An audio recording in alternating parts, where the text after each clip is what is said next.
Hello everyone, my name is Alyssa from the Walla Walla YMCA Child Development Department, and today I'm going to be showing you a super simple recipe for making scones. All you need is 6 ingredients. We have 2 cups of flour, a tablespoon of baking soda, half a tablespoon of salt. You need a cup of heavy cream and 5 tablespoons of butter. Is that everything? Oh, and 1/4 cup of sugar. That is all of our ingredients. We are going to start by preheating our oven to 400 degrees and washing our hands.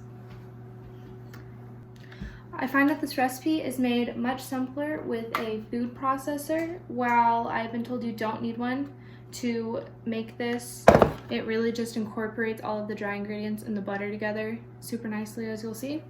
So I'm using my food processor. I've got my 2 cups of flour in here. We are going to add in all of our dry ingredients. So I'm adding in our baking powder, our 1/4 cup of sugar, and half a tablespoon of salt. With all of our dry ingredients together, we are going to pulse with our food processor so to sift all of the ingredients. And then after that, we will add our butter. All right, when we add our 5 tablespoons of butter, it needs to be chilled and cubed in little pieces like so. I've already put about 1/3 of it into the food processor. You want to add it in gradually so that it gets mixed up with the flour all at once. It doesn't get clumped to the sides. And you want to pulse and stop in succession. If you just blend it up all at once, you're going to get clumps and it's not going to incorporate as well.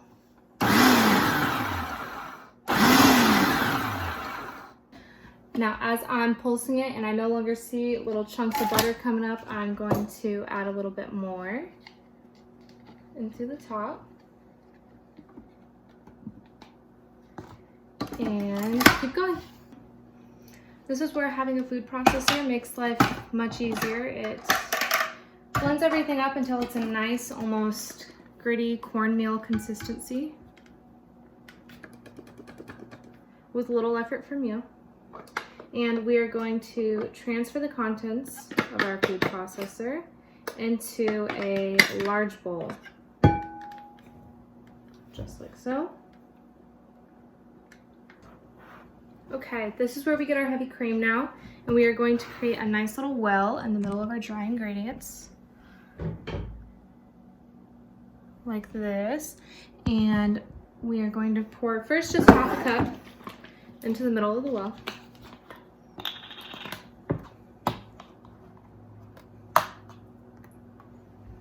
Just about there. After adding the heavy cream, we are going to fold the cream into the flour.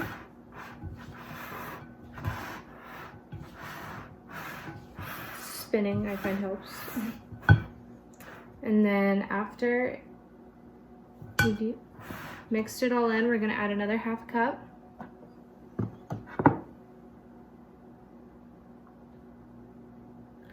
And incorporate that as well. All right, after we've mixed as much of the heavy cream as we can, we are going to get rid of the spatula and mold a ball of dough with our hands. Optional ingredient.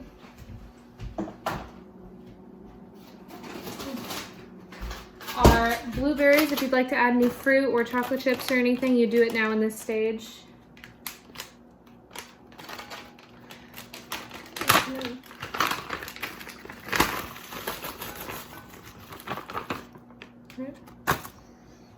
And now, using our hands, we're going to just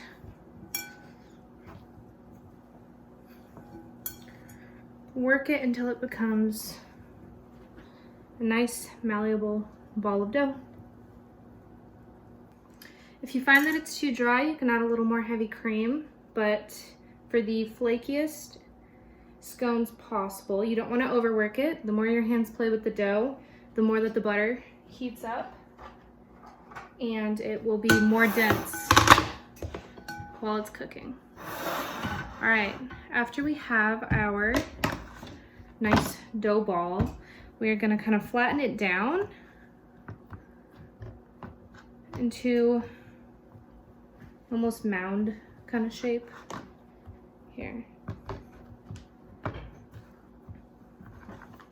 So, and then we are going to cut it into quarters.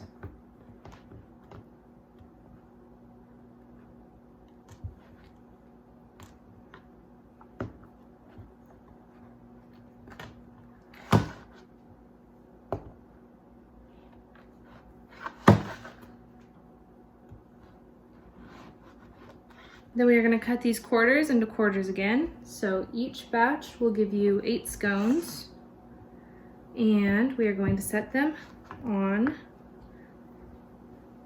a non-stick pan, greased pan, whatever you have. Don't have to be any perfect triangle or any kind of size.